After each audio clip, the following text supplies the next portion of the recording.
Neptune TV. We're back again this week, talking to Roy Downey. Roy, you're very welcome. Thanks, Malcolm. Thanks very much for having me. No bother. It's a great thing you're doing. Yeah. So let's go back before we go forward. The last time I played Super League, you were like a 16-year-old. Yeah. And you were training with us. I was, yeah. That was the last time Price was here, wasn't it? Yeah. 2009, 10, 11. In around there, yeah. In around there. So, like, you started training, but my memory of that, Roy, is that you were more than holding your own in training. You were actually probably showing one or two of us up. Yeah, I suppose when you're that age, you're just kind of full of energy. And I was probably playing against fellas that were after having a very busy day at work and they were going home to their kids and they were up to 90. And I was coming down fresh as a daisy. And to be honest, I actually remember when I first got asked to fall in, I was just even delighted to rebound the ball and pass it out to some of you. It's kind of an awe, but obviously it's like anything else. The more you do it, and you're kind of saying to yourself, Jesus, I can't kind of hold my own here. You get more comfortable. Yeah. And with the comfortableness, then you get a bit more confident. And absolutely, yeah. Before you know it, you're telling fellas what to do. Like. So, like from that time that you just fell in training with us, how long did before you actually got on the team officially? Well, the year you were there now was the year Joanne was there, wasn't it? Joanne, I didn't play any games that year. I would have been like illegally too young. The following year, then I think McLaughlin tore his ACL. Darren Cronin was away with the army. Aidan King was up and down the country with work and stuff like that. So they were really struggling for numbers that year in practice. And instead of being the 13th or 14th man, I was kind of like the 8th or 9th fella, and there was people younger than me then were trying to fill up the numbers. And just before Christmas, Pat got me registered, and I ended up playing a couple of games here and there, nothing too serious. So how old were you at that time? I was 16. I was just my first year out of under 16.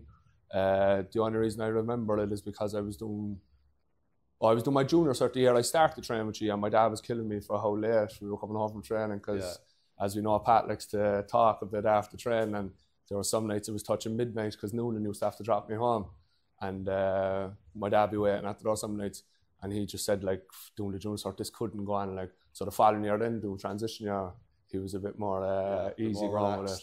But I really enjoyed it. Kind of opened your eyes up a lot to sacrifices that the likes of yourself and Noonan and Gary Walsh, I'd say, like, going through the years as a 16-year-old, you don't see the stuff that you have to do, like self-employed, going home to 3 kids. Like, that's the hard part about your day. Coming down here then is the easy part, and just letting out a bit of steam for 2 hours. And I'm only finding out that now myself in the last year. Like, sometimes you see this as a chore when you're at home with your mum and you're like living with your mum and stuff like that. But it's when it's your outlet then from the mundane stuff, you really appreciate it a bit more. So how long are you playing Super League? So that would have been the 2010-2011 season. So technically this is my 15th year, starting into my 15th year. Yeah. But as everybody says when you're younger, like, really appreciate it while it's there because you don't know how fast it's going to go. Absolutely. And it was only 2 years ago when Gary retired, I was at home and I said to my parents that I'm down training there now, and I'm the oldest fella there, like, I've nobody kind of and my mum just couldn't believe it because growing up I was always the youngest on any team. I was always playing a couple of years up, and I was always kind of the butt of all the jokes for being so young. But it's strange now, but I'm starting to enjoy it a bit more for what it is. And then like, you were made captain then, so how many years are you captain of the team? I think it was Le Mans that actually made me captain. He would have been here in 2018 and 19, I think. It was actually a funny one because he approached me and told me I was captain, but Gary would have been captain for the previous couple of years, like, and as long as Gary was playing, I didn't think there was a need to kind of change captaincy. But Le Mans wanted to kind of give me that extra bit of responsibility, but I would actually only take it if it was okay with Gary. Did you chat to Gary? So I said to Le Mans, kind of, not no, I said, look, I'd only want it on the grounds that Gary's okay with it, because I wouldn't want to be kind of stepping on his turf either, like. But to be fair to Gary, I went to him, and Gary's minutes were kind of starting to not diminish altogether, but he was kind of taking a backseat a small bit in the play and kind of thing. So I says to him, look, Le Mans is after kind of asking me there to step up as captain this year. I'm not too comfortable with you still being there. He said, right, you're ready to be captain, kind of thing. Like, I was 24, I'd say. And to be fair, he didn't leave me in the lurch at all. Anything that I ever needed from Gary in those next couple of years, whether there was big decisions being made, whether it needed to be a conversation with the committee, I'd always kind of ring Gary. He'd give me the advice from his point of view, and very level-headed fella. So he was a great person to learn from. Like, But growing up, I would have played with the likes of Noonan and McGinn, a lot of barn leaders, like, so you kind of pick up small nuggets from fellas like that. And is like we say, like, Roy is captain of the team very flippantly, like, is being captain a tough role? Like, is there a lot of responsibility? Is there times you wish you weren't captain, or how does that whole no, I take huge pride in it, especially in a club like Neptune. Like, there's only been so many captains in the Super League. If you think of the greats like Tom Wilkinson, Tom Searle, Stads, or Noonan McGinn, like, it's a pretty good conversation to be involved in. So it's not something that I would give up lightly, or if I could see a future captain saying Kelvin or Connor, I'd be very happy to pass on the mantle to them. But I don't think my role in the team, like, I'm never going to shut my mouth in the dressing room, or I'm never going to stop doing that side of it because I'm not the captain anymore. It wouldn't be a huge deal to me, but I do love coming out first, and the boys follow me, and I bring Aoife's nephews out, and they love the fact that I'm the captain. They kind of see it as well, like, I'm obviously not the best player, but Joe, when you're at that age, the captain is always the best player. So they like to tell everybody that I'm the captain, and that gives me a small bit of pride. That's good. And, like, just preparation-wise, now we're coming into a new season. So obviously there's changes around the club. First of all, Pat Price, like, as head coach, what does he bring to the table, in your opinion? Well, the first thing that jumps off the page is the experience. Like, I heard you interviewed him the other day, and 37 years experience of coaching, like, mad, isn't it?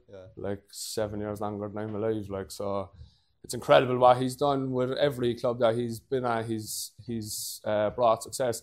And I remember his first time here in 2009. Although we didn't win any silverware, I think he brought the club on leaps and bounds in the 2 years. We went from a kind of a very mediocre team to kind of a next level kind of team where the training ramped up, the strength and conditioning ramped up. He really showed us a different style of basketball and how it was to be played. Yeah. And since then, we've been exposed to that with the various coaches, Vad Leman, Paul Keller, Colin Riley. I think as a country, our basketball IQ and our basketball level of training has increased tenfold. So I didn't know whether Pat would be coming into that level, but he's definitely coming into that level and above. I've been very impressed by him. He gives a lot of, he actually gives a lot of trust to the players. Yeah. He doesn't want to have to tell you this is the spot and this is where we screen and these are the only shots we take. And there's and I like that. I also like being told exactly what to do, because if there's a mistake or someone makes a mistake, it's very easy to point out where the crack in the system is. Yeah. But with this freelance sort of basketball, especially with the guys that we've recruited, it really seems to suit our team so far. And just on the fellas that we recruited, how are they bedding in, and where do you see them? Like, what's their advantages? To be honest with you, Malcolm, there's been no bedding in period. They've came in seamlessly. I think the older you get, like, you can look at as many YouTube tapes as you want, you can check out stats, and it's not always the guy that has the best stats in college or who's had the best pro career. Sometimes what you need is a really good person, and we're after getting 3 of them this year. It makes it so much easier to come down and play with a guy 4 nights a week if you know that he's a good fella and he's good for the team and he fits into the team. And I think that's really important. Before, with pros, you kind of make the Irish players fit around the pros. Yeah. I think Pat's recruiting was, he saw that he had a nice core of Irish people, and he wanted to bring in 3 professionals that would fit our style of play. And they've been brilliant. Armand is an incredible shooter. Yaksa is very, very physical, very disciplined. And Jamal is an incredible defender and a very good glue guy. Doesn't look for any recognition. Yeah. We could go up 5 or 6 times. He mightn't touch the ball, but his enthusiasm is the same from the start of the training session to the end of the training session. And I think the average Joe up in the stand mightn't see what Jamal does for us in the first couple of games, but he's really, really appreciating the team, and I think that stands to him. So they're all sound, and they're all sound, yeah. They're all good pros. They're all very normal, and normal is a thing that's not very normal these days. It helps. So off court and Roy, like, I know you've a lot going on. I know yourself and Aoife had a baby girl last year. Is it just over a year she is now? No, she's only 8 months old. 8 months, sorry. Sometimes I feel like she's a year, Okay. So that's a big change in your life, and I know you're getting married next year. Yeah. I can't wait for the stag. I mean the wedding. Aoife, I can't wait for the wedding. So how, like, that's a big change off court for you. is that going to affect you, or how do you balance that? Well, to be honest, I don't have to balance it because Aoife's so good at home. She kind of takes care of everything, and I think it'll actually drive me on a small bit more. I always said to Aoife, because we knew we were going to go down this path for a couple of years, that I'd love for my kids to be able to have a small memory of me. So I think that's going to buy me about 4 or 5 years, because she won't be able to remember right now. Like, but no, in all seriousness, it will be tough. Like, our first game of the season is an away trip to Belfast. Like, so that's 2 days you're not going to be at home. And like, I only finished work there at 5, and I was down here at 6:30. That's very uncommon now, because we don't start training until a lot later. So I only got an hour and a half with her there. But Aoife's incredible that way. Like, she's very sportive. She's been in basketball herself. Her family are very basketball oriented. So it helps, like, when they know that it's not something alien to them. Like, it could be a lot worse. Like, I could be going out to the pub on a Monday night as well. Like. There you go. And so like, bedding that in is doable, is what you're saying. 100%. And as I said, you go back to the young 16, 17, 18-year-old, and I remember having conversations with Noonan that he was late for training, and I just couldn't understand why he was late for training. And he was like, will you ever shut up? You don't know what's going on back at home. And at the time, he had Sean, who was 5, Noah, who was 1, and the girls were only born. And I rang Ger when Stevie was only a couple of weeks old. I said, Ger, I owe you a huge apology. Because, like, I'm only dealing with 1, and we've a very good one. And Ger had 4 at home, and he was coaching the Super League team as a player coach. How he was able to stay going that Ger's beyond me. Like, reality was like, kicking in for you. Like. Yeah, youth was wasted on the young. Like, I was too naive to realise it when I was that younger. Like. And so I asked Pat Price last week, what's his ambition for the team? Where does he see the team going? You know. So, excuse me.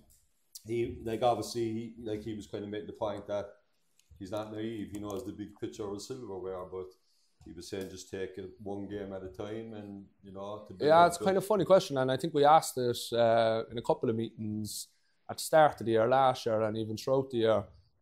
Like, what defines success? Like, what is success? Of course, it is silverware at the end of the year, but like, there's only going to be 3 teams winning. So does that mean the other 11 or 12 teams are unsuccessful? For me, you can't be naive in the fact that we were in a relegation battle last year. We had to go up to Mike Cullen to stay in the league and win the game. We ended up getting out of a dogfight and we won the game. So I don't think right now, in the position we are, we can be talking about silverware. But let's take October for what it is. Go out, try and win as many games. And the key thing that Pat is keep on enforcing us. And I think it's brilliant, because I've often come into a season where I've played my best basketball in September and October, but nothing is won in September and October. And you start off at a great level and you slightly go down, and by the time it gets to February and March, you're kind of... The business end. Yeah, you're kind of at the end of it, and it's more like, let's finish this race instead of let's win this race. So I think Pat is trying to get us on that trajectory where we're not too good now, but that every month you can see a different side of Neptune. And that's something for me, and something I say at the start of every year since I've been about 22. I've always said that a goal for me is that I want to come down here in February, or I want to come down here in March as enthusiastic as I do as I come down in September. And I think that's a big thing. Like, if you're running in the door here every Monday, Wednesday and Thursday in March, I think that's a successful season. But don't get me wrong, I would love to win all the trophies that are at hand. But at the moment, the competitiveness in the league is incredible. There's probably another 7 or 8 captains doing interviews like this week saying we're going to win the league. And just on that, like, I'm not saying this now in a bad way or a nasty way, like, but is it right, am I right in saying you haven't won a trophy? No, I haven't won a trophy. With Neptune at senior level? No, like. never, no. So that must be quite frustrating for you. Like, and again, I'm not being nasty about it, I'm just kind of... Yeah, well, if talking about the emotion of it, like, putting in all that hard work for so many years. Look, it would be lovely, but I don't think if I packed it up in the morning, I'm sure you'd have great memories of me playing basketball. And I presume there's people up and down the country that sat in the benches with the likes of Temple Oak and Demons and Cleston when they're very strong. They might have 2 or 3 league titles and 2 or 3 cups, but did they really get the enjoyment out of basketball that I'm after getting? I'm after seeing every corner of the world. I'm after being in Germany. I'm after being in China. I'm after being in the States, all playing basketball. And they'll be the things that I remember when I do hang up my boots. But of course, like, you wouldn't be human if you didn't say that you really want to one day lift a trophy for the club. But you have to realise as well that this club is technically the most successful club in the country. but we've only won one major trophy in the last 20 years, like. Yeah. So that just so happens to coincide with my playing career. But I'm sure it won't be too much longer till we do, and like you don't want to be putting out headlines there. But I think if we got just one monkey off the back, then it could lead to some relative success in the long term. Like, because if you look at the golden generation that we had with Jenkins and Drummond and all them, obviously you have obvious reasons why some people aren't playing. But they're all coming to about 24, 25 now. Yeah. You have Sean McCarthy coming back from the States next year. You might have Eli Linehan coming back. They're coming back as men then.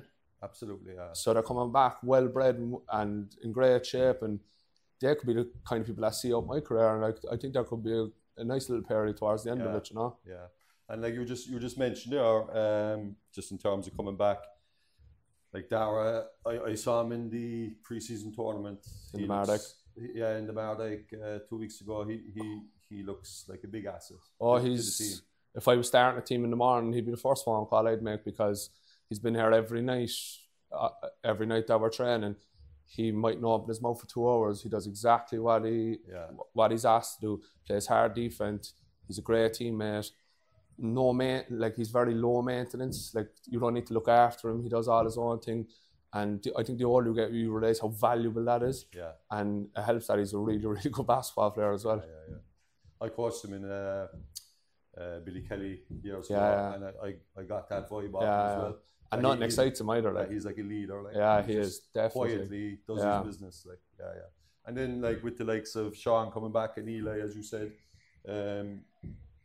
like, what are you saying? The future looks good for Neptune. I've known as Neptune have been for the last 15 years. You don't count your chickens till they're hatched. Like, I wouldn't like to say that these people are definitely going to come back and play with us. Yeah.